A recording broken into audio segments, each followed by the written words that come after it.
Hello and welcome to Ayara, first of Locthwain Commander Budget Deck. So let's go under the commander herself, Ayara. She's a 3 black mana costing commander, and her abilities read as: whenever Ayara or another black creature enters the battlefield under your control, each opponent loses 1 life and you gain 1 life. Also, you can sack a black creature to draw 1 card. Decent commander, and there's a lot of synergies we can use with her. So coming up first in creatures is Death Tyrant and Blood Artist. Death Tyrant has a menace and a unique ability. Whenever an attacking creature or a creature has been defended from an opponent dies, you create a 2/2 zombie. And Blood Artist, whenever anything dies creature-wise or itself, you target player takes 1 damage and you gain 1 life. Zudaport, Cutthroat, and Solemn Simulacrum.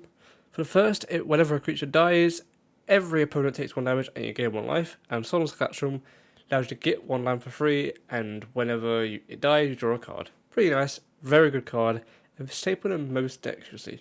Chittering Witch and Woestrider. For Chittering Witch, when it enters the battlefield, for each opponent create a 1/1 black rat creature, which stacks with Ayara for her ability, dealing 1 damage to each opponent, gaining your life as well. And Woestrider, you make a 0/1 goat, and they instantly, if you want to, you can sacrifice it to scry 1. That's basically what this card does, so you keep doing it over and over. Grim Haruspex and Grey Merchant of Apostle. So for the first one, the most important to know is whenever a non-token creature dies, you draw a card. But for the next one, also known as Gary this card, when it enters the battlefield, whatever your devotion to black is, which is X value of this card, you deal damage to each opponent. So let's say it is currently devotion of 5, you deal that to each opponent, you 5 to each jump and gain a total of 15 back, if there is still 4 alive, of course. But it's a really good card. Gets damage out quick, gets a lot of health back for you. Really good card. Also known as Gary, remember that. Ravenous Chupacabra and Viscera Seer. The first when enter the battlefield, destroy a creature on opponent's side. And for the Seer, you can sacrifice a creature and scry 1 card. Overseer of the Damned and Shambling Ghast. For the first one, it has flying. When it enters the battlefield, you also can destroy a target creature. Plus, when another non-token creature of the opponent dies, you create a 2/2 black zombie that's tapped. And for the Shambling Ghast, you have 2 options: put a -1/-1 counter when an opponent controls creature, or create a treasure. Ogre Slumlord and Midnight Reaper. For the first one, whenever a non-token creature dies anywhere, including opponents, you create a 1/1 black rat. Also, additionally, your rats have Death Touch. And Midnight Reaper, whenever a non-token creature you control dies, you take 1 damage but you draw 1 card. Marauding Blight Priest and Butcher Malakir. For the first, whenever you gain life, your opponent also loses a life. And for Butcher Malakir, it has flying. Whenever it dies or another creature you control dies, each opponent sacrifices a creature. Abhorrent Overlord and Vordaran Bloodcaster. For the first one, it has flying, and whenever it is onto the battlefield as the first time, whatever your devotion is to black, you create 1/1 black harpies, depending on how many your devotion is. And for Vordaran Bloodcaster, this card is all about making blood tokens, and the flip side of it, it makes a 2/2 zombie. Not too bad overall card, but the blood token really helps. Talisman of Nurgle and Skursdag High Priest. For the first one, it has lifelink and another unique ability, which is at the beginning of your end step, if a creature dies this turn, you draw a card and lose 1 life.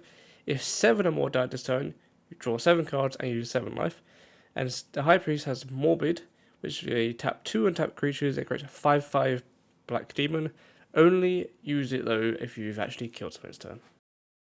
Prowling Geistcatcher and Misfortune Teller. For the first, whenever you sacrifice another creature, exile it instead. If that was a token, put 1 counter on the Geistcatcher. Also, when it leaves the battlefield, anything that's exiled of it from this card, bring it back onto the battlefield. And for the Misfortune Teller, has Death Touch first off. But whenever it enters the battlefield, or it does combat damage to a player, exile a target card from a graveyard. Now, if it was a creature, you make a 2/2 rogue token. If it was a land card, create a treasure. Otherwise, gain 3 life. Liliana's Standard Bearer and Falconwrath Noble. For the first on Liliana's Standard Bearer, it has Flash, but when it enters the battlefield, you draw an X card where X is the amount of creatures that died this turn, and the Falconwrath Noble has Flying, and whenever it dies or another creature, target player loses 1 life and you gain 1 life. Thane the Broker and Kala's Bloodmage. For first off, Thane the Broker has 4 abilities. First is you sacrifice a creature and put 2 1/1 counters to target creature. Next, you remove one of these counters anyway and create a treasure token, or sacrifice an artifact to create a 2/1 black inkling token. And then the last one is just to straight up untap him. For the Chaos Blood Mage, he has 3 options. When he comes into the field, you can either create a 1/1 pest token, you can either draw a card and lose 1 life, or exile someone's graveyard.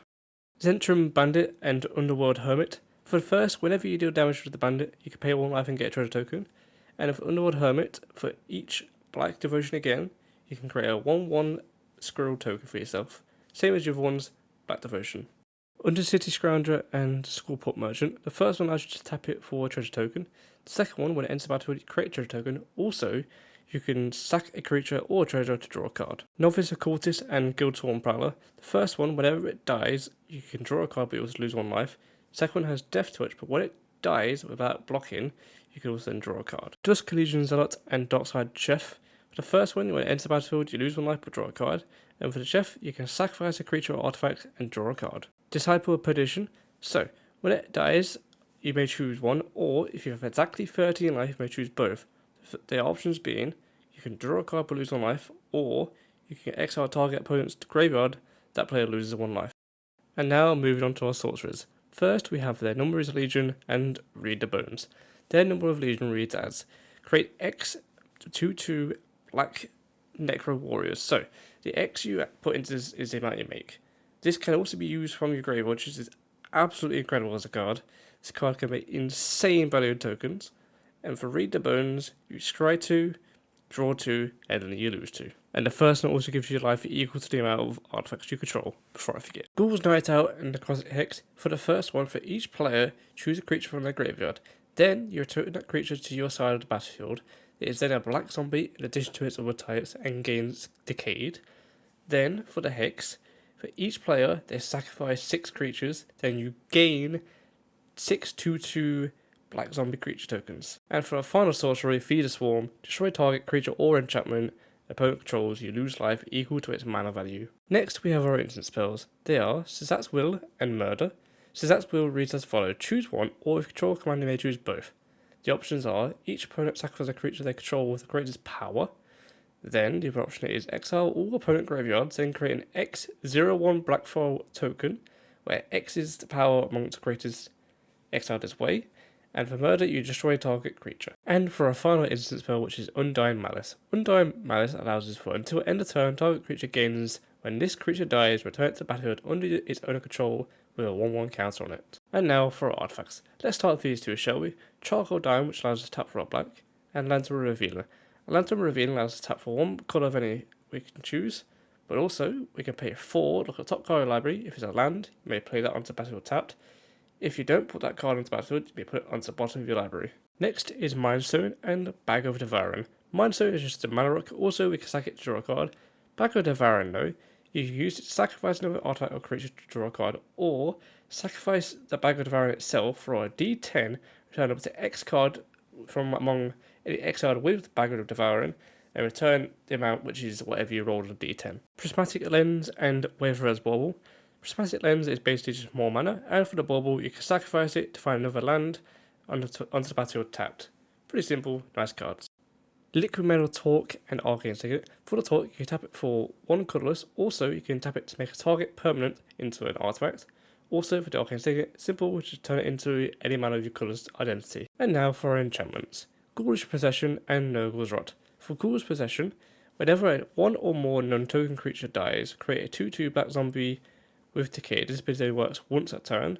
For Nurgle's Rot, which is an aura, enchant creature an opponent controls. When the enchanted creature dies, return this to your hand, the Nurgle's Rot, and you create a 1/3 black demon creature named Plaguebearer of Nurgle. Vampiric Rites and Opening Graves. Vampiric Rites allows you to sack a creature, you gain 1 life and you draw a card. And Opening Graves, whenever a non-token creature you control dies, create a 2/2 black zombie creature token, which you can use more than the one I just mentioned before. Rite of Bells in Lock and Blight Mound. So, for the saga, he has first 2 parts is you create 2 0/1 black cleric creature tokens for the first and second part. Then for the third part, you create a 6/6 black demon creature token with flying and trample. And at the beginning of your upkeep, sacrifice another creature. If you don't, you take 6 damage. And for the Blight Mound, attacking pest you control get +0/+1 and have menace. Also, when a non-creature token dies, you gain a pest. And now for our final enchantment, Sanguine Bond, which is a really good card. Whenever you gain life, target opponent loses that much life. And now for our lands. First off, we have 35 basic land swamps, Baron Moor and Ifnir Dreadlands, and for our final 2 cards, Myriad Landscape and a Bajuka Bog. And that is the end of the deck. Oh, that was a long one. I wish I could show all the outtakes in this. I probably will do one day, but you don't see how much I ruin names in the cards. Oh, the amount of takes on some of these names I just get wrong for no reason. I just happen all the time. Anyway, I'm just rambling on a bit now. I do want to say one thing though. I want to say thank you for the support in last video on my Yoshimaru video that blew up a lot more quicker than I thought it would. And yeah, as usual, any suggestions, any decks you want to try and see, I'll do them. I'm planning to do a video where I try to get a deck under like £10 or $10, whichever you want to see it.